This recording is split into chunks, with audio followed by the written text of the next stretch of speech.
আমি হঠাৎ সুকেশ আলমারির দোকানে কি কিনতে এসেছি।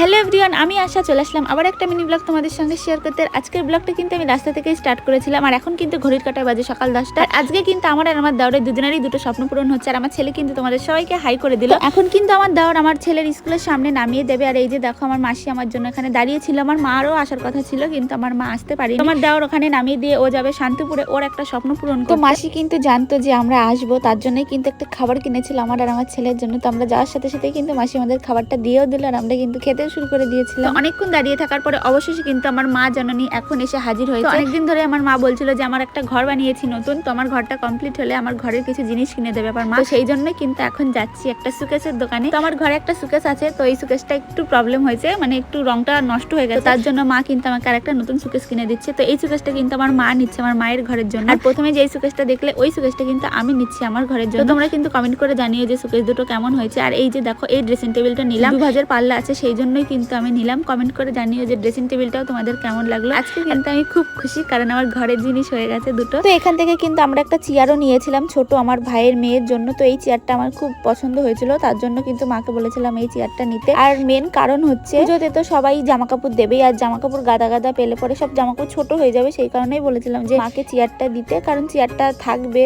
বড় হলে বসতেও পারবে। আর এখানে দেখো আমার ছেলে চেয়ারটা পেয়ে ওই আগে বসে নিল, চেয়ারটা ওরও খুব পছন্দ হয়েছিল। এখানে কিন্তু আমরা আমাদের বিল করে নিয়েছিলাম, পেমেন্ট করা হয়ে গেছিল। তারপরে কিন্তু এই যে দেখো আমার মা যে সুকেশটা নিয়েছিল সেই সুকেশটা নিয়ে এখন আমাদের বাড়িতে যাওয়ার উদ্দেশ্যে বেরিয়ে পড়েছে। আর এখন কিন্তু আমি যাবো একটু বাজারে, আমার ছেলের খাবারটা শেষ হয়ে গেছে, তো এখান থেকে ছেলের খাবার নিয়ে তারপরে যাব একটু কসমেটিকের দোকানে। তো ওইখানে আমার মা দাঁড়িয়ে আছে। তোমাদেরকে তো বলা হয়নি যে আমার দেওরের কোন স্বপ্ন পূরণ হচ্ছে। তো ওর নতুন পার্লারে কাজ শিখেছে, তো ও আজকে একটা চেয়ার কিনতে যাচ্ছে, তো সেই স্বপ্নটাই কিন্তু ওর পূরণ হচ্ছে। তো মেশোর দোকানে এসেই কিন্তু দেখছি আমার ছেলে আর মেশো দুজনে মিলে একটু হাসাহাসি করছিল। তো মা এখান থেকে কিছু জিনিস নিয়েছিল, সেই জন্যই কিন্তু দোকানে আসা হয়েছিল। আর আজকের ব্লগটা কেমন লাগলো অবশ্যই কিন্তু কমেন্ট করে জানিও। আজকের মতন টাটা, বাই বাই।